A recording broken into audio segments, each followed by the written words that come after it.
Good evening. Welcome to another special episode of Sheehan is Dead Comics.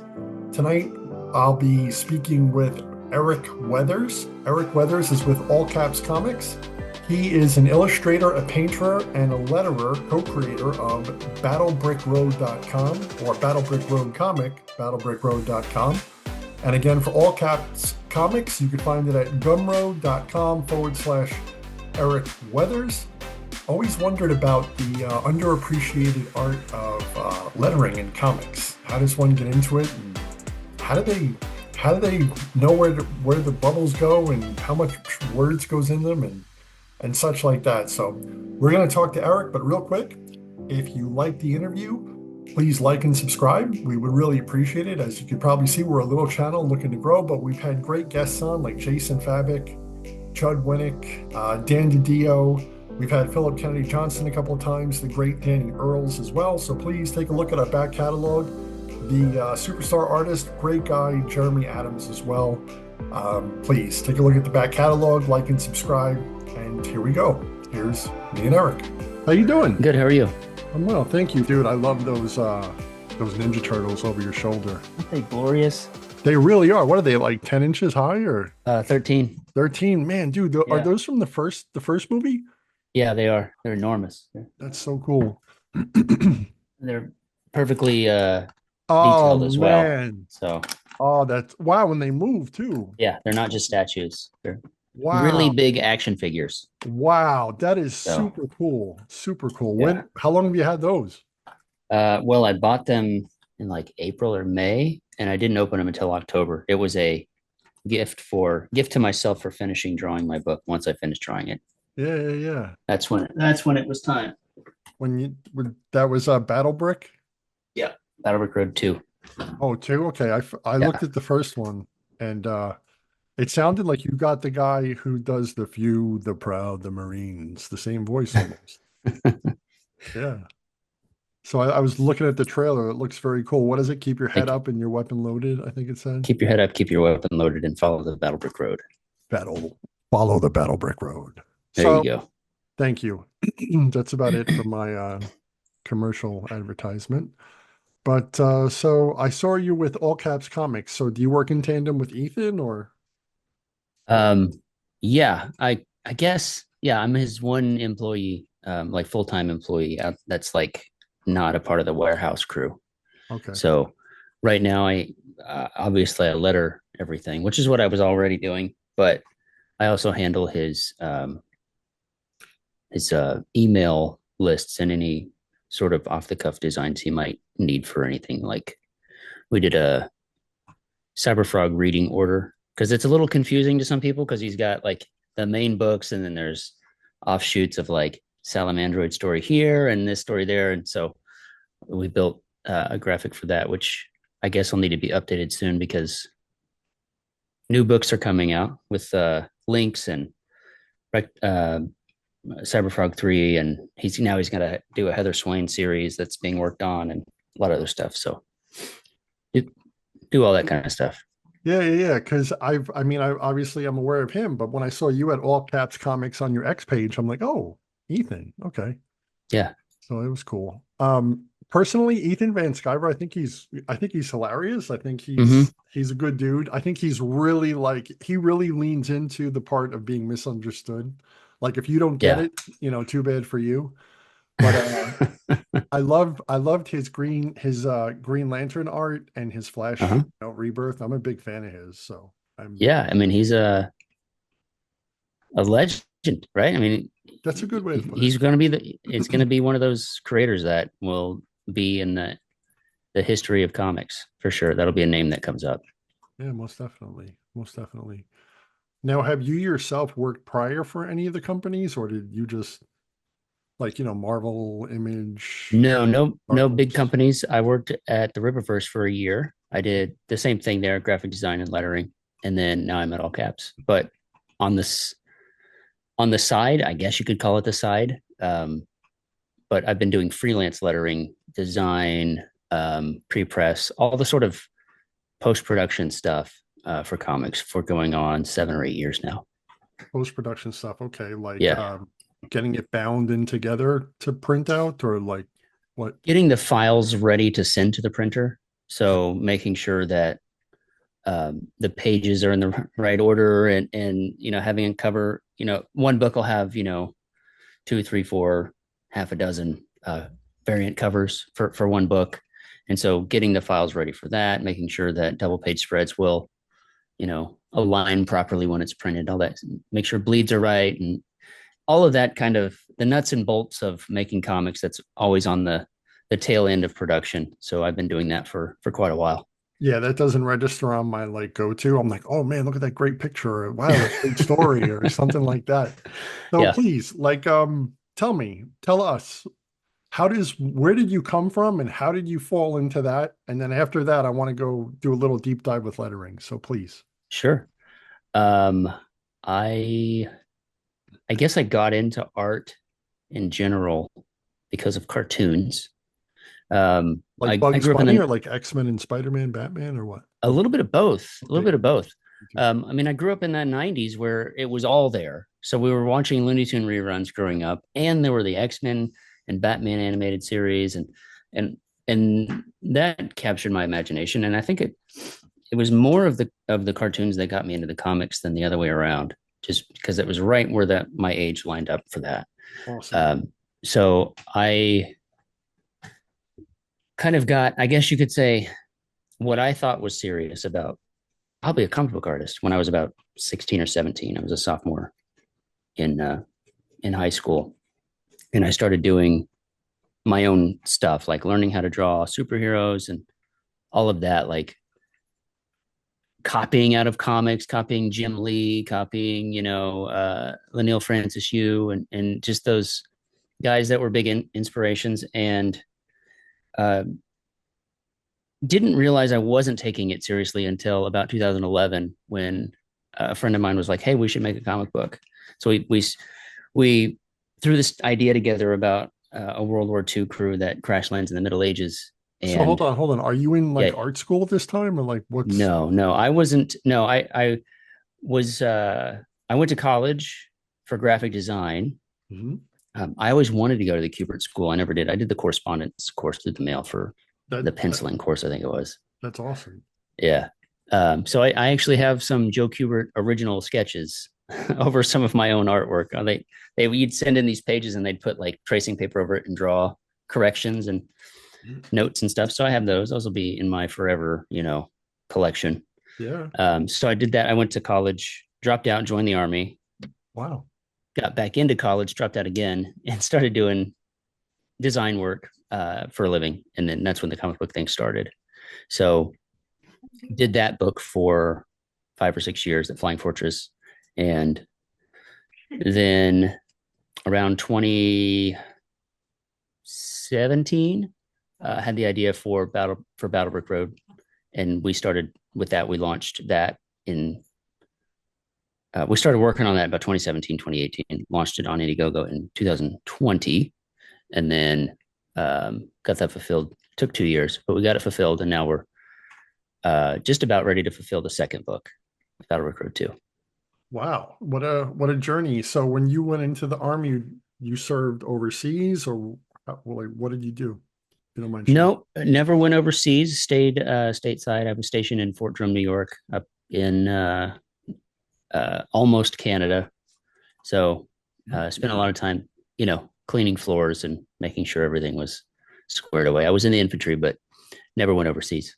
Okay, so you never got to use what you went to college for in the army? Like they didn't put you to use. No, no, it was the army was completely different. I had a complete change of life from doing the art stuff, and I really enjoyed it actually. But the you know life changes, and I just wanted to get back into art. So that's where I led, and where I was led was to continue to go down that path. All So right, so you got out of the army, you go mhm. back to college. Do you go back to the same college or do you switch it up? Or Yeah, I went back, tried to do the same degree, and the 2 years I was in the army was like going back to college. And it was like, wow, everybody's a child.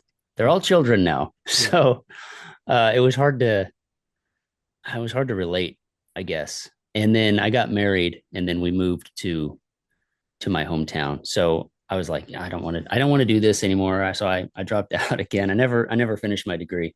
Okay. So, but yeah, and then we've been here ever since. So that was Wow. So about, you didn't finish your degree, but yet you were yeah. able to put to use what you had learned for graphic design.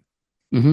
And then just through networking, you bumped into Ethan or like, So that's, yeah, there's a bit of a thread there. So I started when I did my first book, Flying Fortress. I, it was thrown together. It was co-created with a buddy of mine.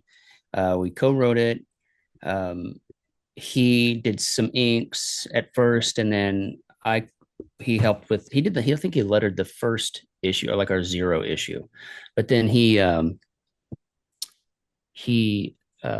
got really busy with life because his son um, had a lot of he was had a lot of special needs, physical needs, that he had to go to hospitals a lot to get things taken care of. So I took over basically, I don't want to say everything, but I took over a lot of the work, and that included the lettering.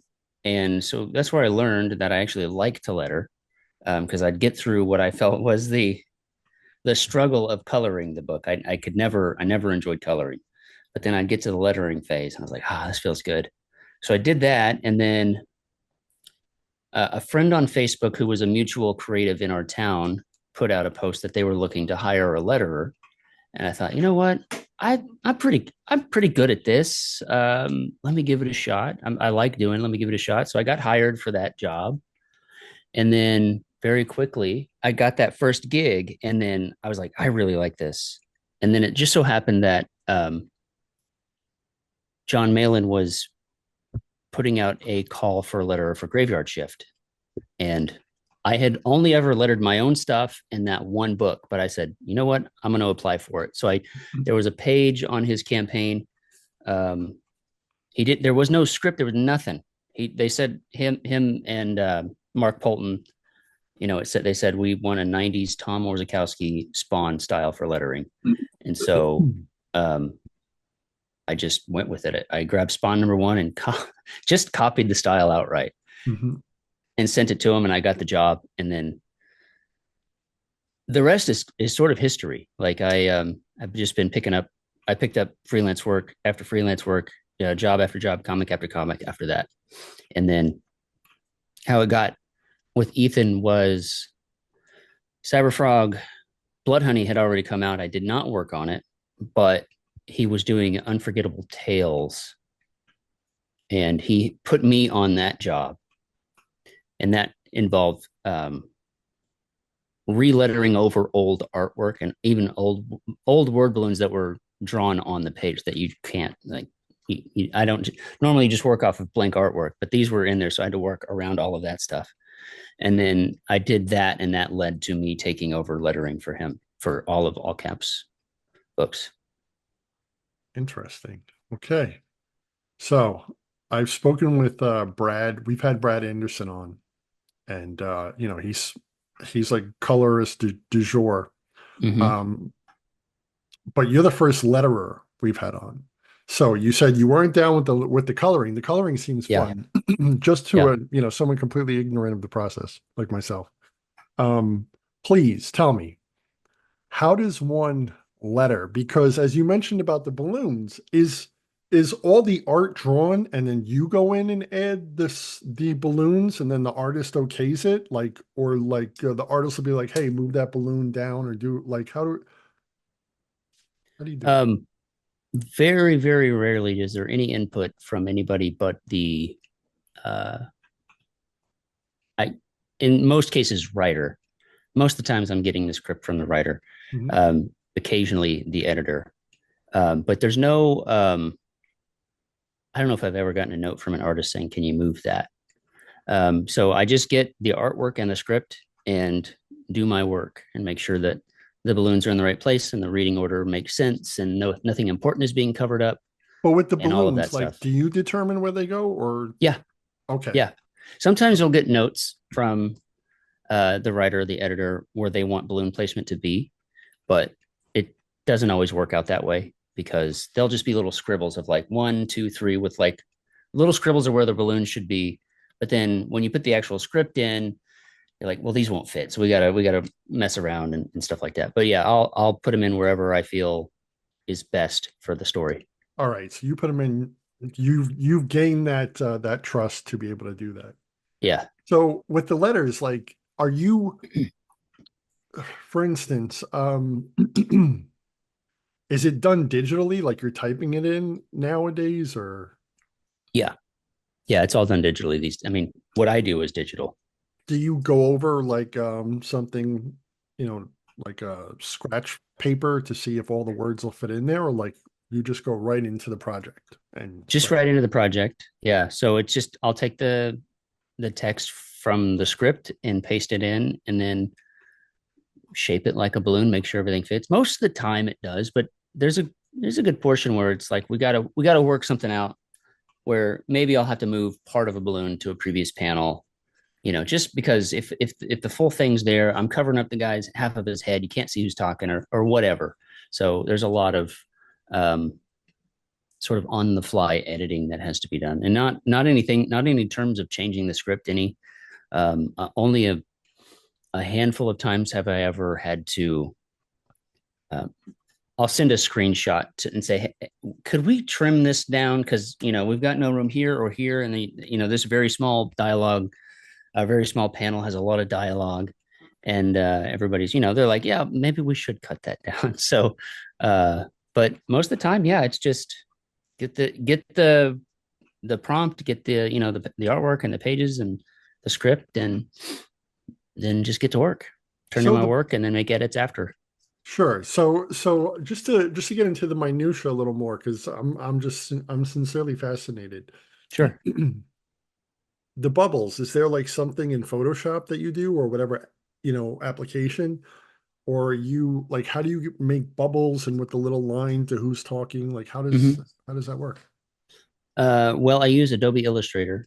It's a vector-based program. You can use Photoshop if you want. Sure. Many people do. There's new programs out like the Affinity Suite, Affinity Designer.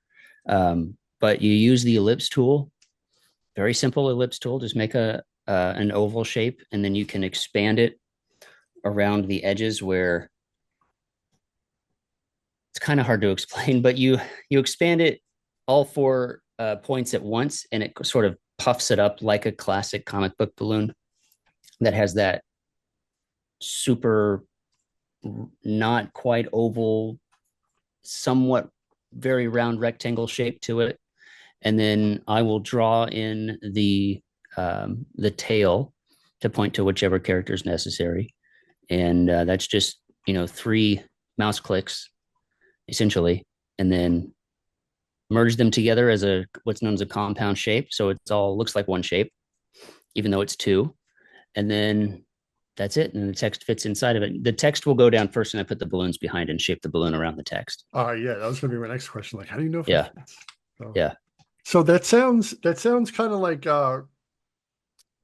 again, with coloring, like I would just think like coloring would be more fun, whereas that sounds more like very there's a lot more minutia, maybe. Mm-hmm. Is there more minutia in lettering and what you're doing than slapping a shade of Oh, blue for and putting an sure. accent on it? Or Yeah, there's more to it than just putting the balloons in. There's importance of design. There's importance of reading order, um, making sure you're not covering up important details.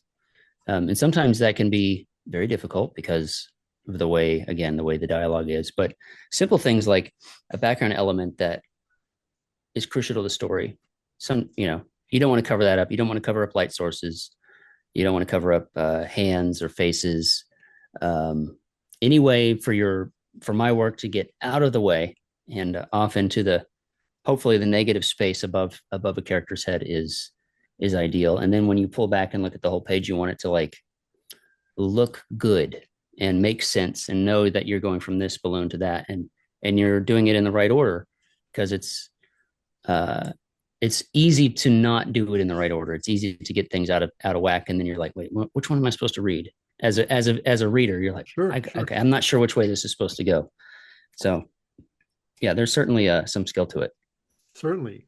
So I was reading, for instance, last night I was reading a book, And I always get kind of caught when they do like the balloon is up here and Hmm. it's, like say it's two people talking, and then they have a picture of the person who is receiving the information talking back.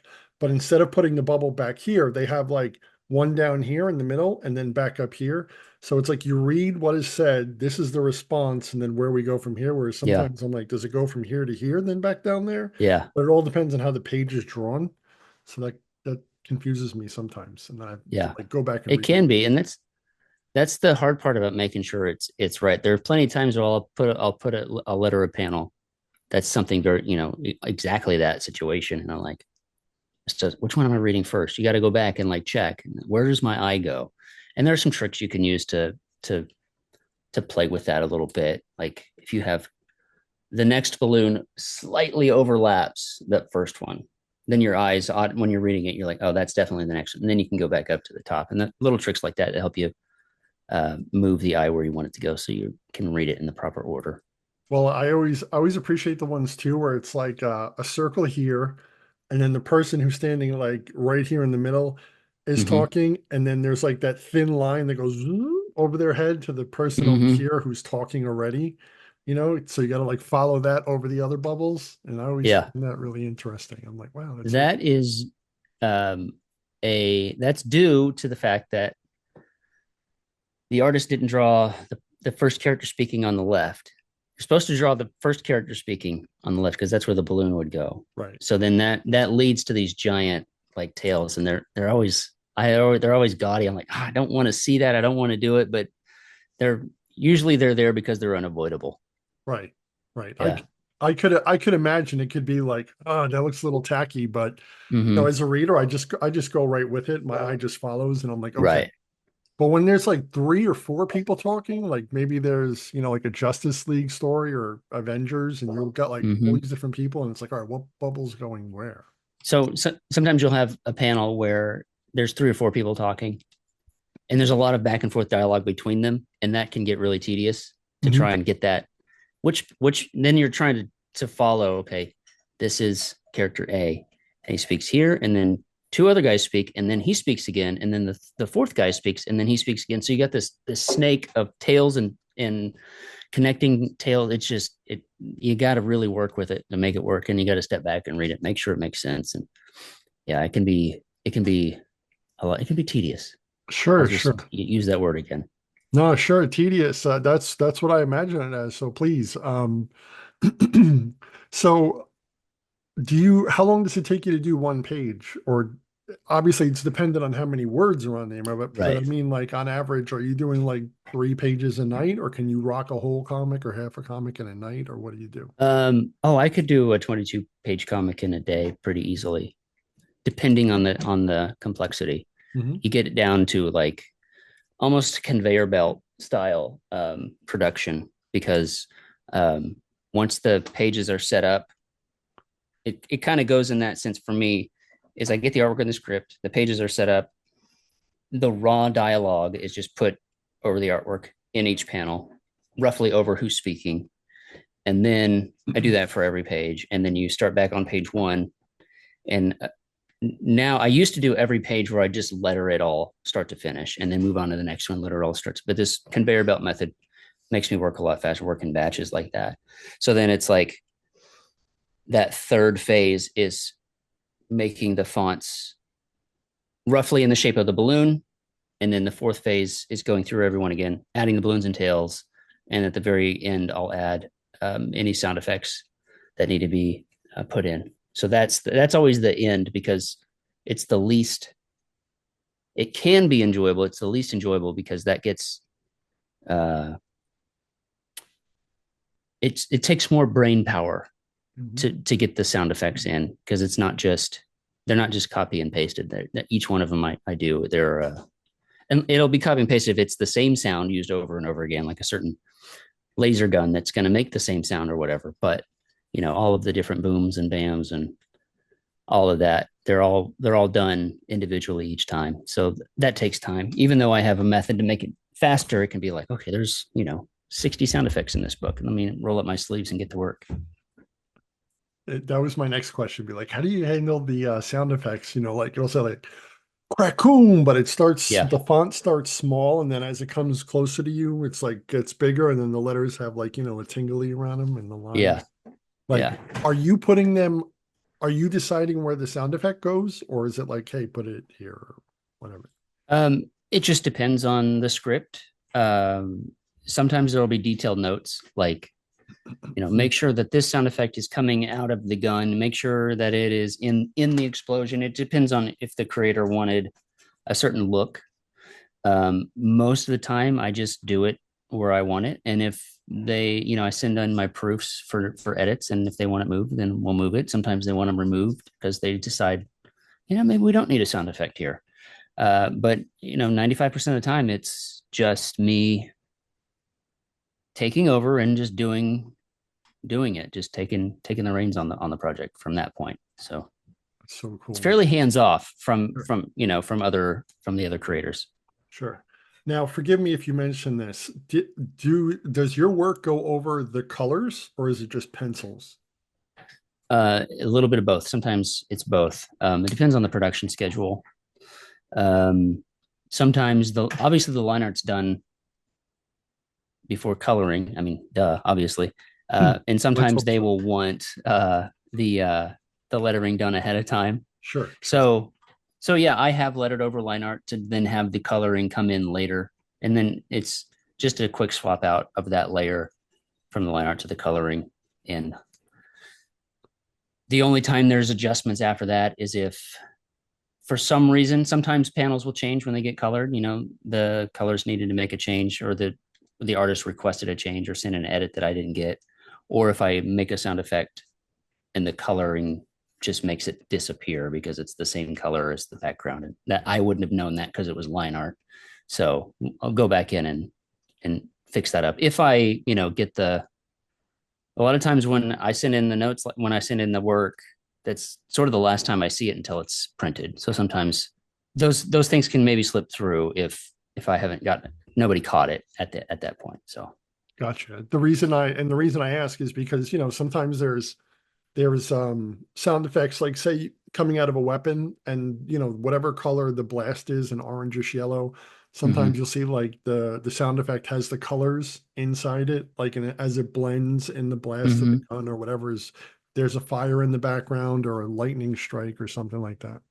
So Yeah, yeah, and then that's the other side of it is when we have the colors, you can play with it a little bit more, and the sound effects can use the palette that's already on the page, which I really like to do because then it ties together better. It looks like it was intentional from the get go. yeah, That the color scheme of that particular panel and that particular page is all cohesive because you're taking the colors from the local area around it. sure. But yeah, sure. Dude, that's so much minutia. It's delicious. That's great. That's great. That's It's so a deep cool. well. It really is. No, it is, and like Yeah. you are satiating my curiosity more. Excellent. Yeah. Like I wanted a steak, and you gave me like a thick piece of prime rib, so I'm digging it. Thank you. Excellent. So, is there ever a comic or let's say a page that you're lettering, Mm-hmm. and I mean, obviously the lettering is the story, but based on the page, you're like, oh man, this is so cool. I can't wait to like, get going, and you're like, Mm-hmm. got the juices, and it lights a fire in your heart and you're just ready to boom and get on it. Like, does that Yeah. happen often or? Oh yeah, yeah. It really helps if the artwork is spectacular Mhm. because that right off the bat, as an artist myself, it's like, yeah, I get to work on this page. I get to get up close and personal with it. I can zoom in as far as I want. I can see things nobody else is going to see when it's in print, and that can be very exciting. And then if it's like a big action, I like the yelling balloons a lot because there's a lot you can do with a yelling balloon to make them unique from one another if you want. I mean, you could do a style where every yelling balloon is the same in this book or that book, and sometimes you can get a bit more wild with it. Well, so So, and then like creature that, characters, like, on that thought, real quick, sorry, but mm-hmm, like on that thought, for instance, if someone is yelling mm-hmm, and, like for instance, I read a recent Justice League comic where the bubble was like had red around mm-hmm. it, and the words were in red with like three exclamation points and, like super emboldened in the color. And I'm wondering how loud is that? How loud do I hear them? Yeah. in my mind because I could hear a scream like rah, Yeah. but as far Yeah. as like is it rah, like that deep, desperate scream? Well, that's what we try to get across as Right. letterers is to try and make you imagine the sound that you would hopefully be hearing from that character. If the Hulk is screaming as loud as he can, then that should be a big sound. And sometimes you get that. And sometimes the letters, it's just a bold font, maybe a slightly bigger, and it's less impressive. And I think that's the aesthetic of the more of the 90s lettering where everything was really big and bombastic and colorful. And a lot of that, you still see uh, vestiges. It's gone away quite a bit, but you still see vestiges of that in modern lettering with more emphasis on giant burst balloons with the dialogue bursting out of the balloon, and it's big and it's colorful and all of that. So I think that was sort of born out of the Tom Warzakowski lettering, especially in the early 90s. That stuff, everybody was going wild. So Oh, they were going wild, all right. Like wild and wild. And yeah. sometimes they didn't even draw feet, but I'm bummed. That's an inside joke. I got blocked for that on Twitter like 2 years ago because I made a foot joke and now I can't. Uh-huh. But I saw Rob at New York Comic Con last year and he was super cool. Obviously, I didn't say anything about that, but he Yeah, was. you didn't want to let them know it was you. Yeah, yeah. Be like, hey, I'm like one of the 1,000,001 people who made a foot joke, and you blocked me. But anyway, I digress. Have you met Rob Liefeld before? By No, I've chance? never met Rob. Yeah, No. yeah. He was cool. He was cool. He was intimidated by a large fellow like me because I'm tall, and he's Hmm. like very small. Yeah. He's looking at me like because I came over on the angle. And have you ever been to New York Comic Con? No. All right, so big place, Javits Center, huge, right? So Hmm.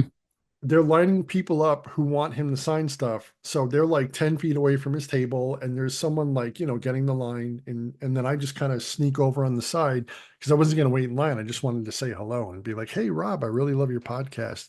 His Rob Observations podcast is an Hmm. excellent listen if you need something extra to listen to when you're doing your lettering. So FYI. But enough with that tangent. As regards what you listen to, is there like classical music? Are you listening to rock and roll? Does it depend on the type of day you're having? Like, or does it depend on the page in front of you that you want to match the energy or what? No, I don't match. I do that when I draw and when I write. I try to match the energy or the vibe or the story of what I'm uh, trying to create that way. But when I'm lettering, for the most part, I don't. I can just listen to whatever. It's usually podcasts. If I do really need to I'm trying to some books for whatever reason they won't click in my mind of what character is what. Um, and so I have to turn off spoken word, whether that be music with lyrics or podcast, or if it's a Netflix show or whatever, and I have to listen to just lyricless music. But for the most part, I'm listening to just podcasts or streams that I missed from the day before, um, or just different shows that I like, things like that. So it's pretty relaxed in that sense. But when it's creative mode and I have to think and really channel the muse, so to speak, I can't have any outside words coming in and confusing me. No, It's all I'm very sure confusing. because you're writing like as you're, getting the dialogue, you hear a word and then subconsciously you go, when you proofread, you're like, oh, that was from the song. Let me, I messed it Yeah. up. I gotta Yeah, make notes. exactly. Yeah, I can appreciate that. I can appreciate that. Now, what about voices? Do you hear voices in your ear? Do you make up voices maybe from what you heard on television? So you hear like someone talking with a certain tone as you're, like when you read Batman, you hear like Kevin Yeah. Conroy's voice. You know what I'm saying? Right. So how is that Sometimes for a letterer? Are you putting voices to like each person you're lettering? I think so. I haven't really thought about it. Maybe I do that. You see, I Um, just to myself, off the top, it just seems like it would be a natural, like you would hear a voice, and not mhm. necessarily you could say, "Oh, this is this actor or that actor," but you'd hear a voice from when you're reading, like like two different characters, three different characters. Yeah, certainly it helps. Like if the writer has given the character an accent and it's written like Chris Claremont would write, uh, was it Banshee?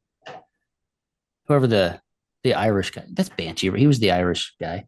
Well, I'm Anyway, thinking of so like, Nightcrawler too, like Nightcrawler with yeah, and he, yeah, accents. Yeah, certain characters would have that, and the way it, and I guess accents, even if they're more generic accents, maybe sort of happen naturally in my head while I'm working, um, but not all the time. I think it might just depend on the character itself or the style of the art. A lot of it can kind of make that. Uh, there's a lot of things that could affect that. sure. So do you ever I assume if you do this, it would be like maybe once in a big blue moon, if ever. You ever like working on the letterers and you're like, man, I think this would benefit from like maybe some italicizing or emboldening, or I think this is a Mm-hmm. really key point. Do you ever reach out to the writer or editor and be like, hey man, like this is my idea? And they're like, yeah, go with it. Um, no, I just do it. Okay. So what it's different. Every job is different. Hmm. If there isn't any bolding in the script, I will just ask, do you want me to bold words? And I'll get a yes or a no. And from that point, it's usually bold what you think. Oh, They're okay. they're telling me to bold whatever you think feels good. Okay. So that's when I'm reading the script and I'm in my head saying, this feels like a bold, that feels like a bold, just sort of the cadence of how a character speaks. Or it's probably how I would speak or how just you put a certain emphasis on certain words within a sentence or two, and it just sort of happens naturally. Um, the only the other time is when they're in the script, so that part's taken care of for me. Mhm. So certain writers will go ahead and cover that, and uh, sometimes the writer will come in after the lettering and then send me this panel, this page, that panel, this balloon, bold this word and that word and this word. And they'll go in after because they're doing what I'm doing also when they give me free reign. They're reading it for the first time thinking, I want emphasis on this word and all of that. So it's kind of a mixed bag. Gotcha. When I think of lettering, I think of maybe someone who would also have excelled at being an engineer, you know, with I all guess, the, yeah. yeah, with It's all the, it's problem solving. yeah. It's like, Yeah. where do I put this? That's neat. Man, that's so cool. Yeah. I really, you've gone above and beyond what I expected a letterer to. So I'm Well, loving it, that's man. I'm it's loving good. it. And there are certain rules Okay, that I please, follow please. when it comes to that bold and italicized. Like, um, if it's a this is stuff I do. I don't know if not every other letterer does. It's just kind of I have my own little tool belt. So if a character is doing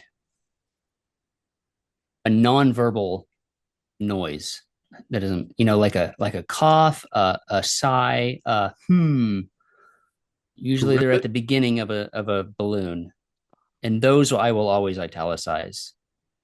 Um, Character speaking off panel, radio balloons, captions. Um, a lot of that stuff is generally italicized, and that some of that is just sort of standard. I wouldn't say rules, because as long as you're consistent with whatever book you're lettering, with whatever story you're doing, you can kind of play with whatever rules you want. But I'd say this sort of the overall standard for American comics, things like that. Captions are usually italicized. Um, um, DC has this sort of, if it's a character's name and it's the first time it's being spoken, that'll be the bold. Yeah, I've seen that. Yeah. So yeah, so it's different letterers do different things, um, and I'm sure there's house styles at the big two that I'm not aware of, but yeah, there are some standards that I try to keep so that things are consistent. So when you get the script, though, just to go back to that in regards to Two Belt, where do you start? Do you read through the story first to get a feel, or are you just going like page one, panel one, bam, here's the words? Like, Page one, panel one, bam. I find it easier to like be in work mode and design mode if I'm not thinking about the book, if I'm not thinking about the story, okay, it's just that's I need interesting. to know. the nuts and bolts. It's like, let me just turn off the readership brain and turn on the creator brain and just focus and do the job. So that way I can be more efficient with that and get the job done. And then you step back and then you read it, because sometimes I'll letter a book, even my own, and the writer will say, "What'd you think?" And I'll to myself, I'm like, "Well, I don't know. I didn't actually read it. I just lettered it." Like, I'm not processing the story in a loose sense. It's getting through, but in terms of the Sure. following a plot beat by plot beat, it's not necessarily like I'm not invested in it, because it's like, let's make sure that the tails are on the right spot and the sound effect is not too overbearing and all of that. So yeah, it takes it. I feel I'm more effective in my job if I'm not wrapped up in, ooh, what happens next. Sometimes it's unavoidable, because even when I'm in that mode, it's like, man, this is really good, and those stand out. This Yeah. is really good, um, and I can't wait to see what the next page holds. And in that sense, it's kind of neat, because I'm going through it slower, because I'm not, you just read the page, turn the page, read the page, turn the page. I'm like spending time with each one as I'm moving balloons, and I'm reading them again and over again. So you kind of spend more time with it than uh, your standard reader. But do you ever go back, say you're writing, you're putting it, you're doing your thing, you're not invested in the story per se yet. But then you Mm-hmm. go back and let's say you read it as you're proofreading your work, you're also getting a sense of the story and you're like, wow, this guy's kind of a goober. Like I don't like this guy. Like he seems kind of smarmy and like maybe go back and re-emphasize certain things they say or oh wow, this person seems really positive. I think I'm should go back and emphasize some of the things they say because of the feeling you're getting from that character when you read the story. When you're Um, Normally, it's something like earlier we talked about. Most time that's in the script, and that has to do with the bold and italicized words. Um, I wouldn't say that I would go back and change it, if the caveat being, if the artist has done a well enough job, sort of with especially like facial expressions, you can get a if the cartooning is done well enough, where there's that all of that drama and acting that a good cartoonist can portray in their characters, that makes it sort of easy to take care of on the spot, because the characters are more authentic, and it's just like obvious that this character is very bubbly, and so um, their balloons are going to be like, for instance, a female character who was very bubbly and like swooning over somebody. You would have this, and this wouldn't be in the script. I would just add little hearts, in the whatever okay. line she's saying. If she's very, the There you go. body language is like, Yeah, yeah, yeah. overly, acted and really cartoonish and fun, and then you kind of play with that. And it's the same thing with an angry character or that. So whatever, Like, look, everyone, it's Salamandroid. And so you Mm-hmm. put the works on the word on the Yeah, you on the sometimes you just drop the logo in. Sometimes you got to make your own. Yeah, yeah. Dun, yeah, dun. So you're the last line basically of operation within the book. yeah. For production of the book that is not the printing itself. Yes. Super cool, super cool.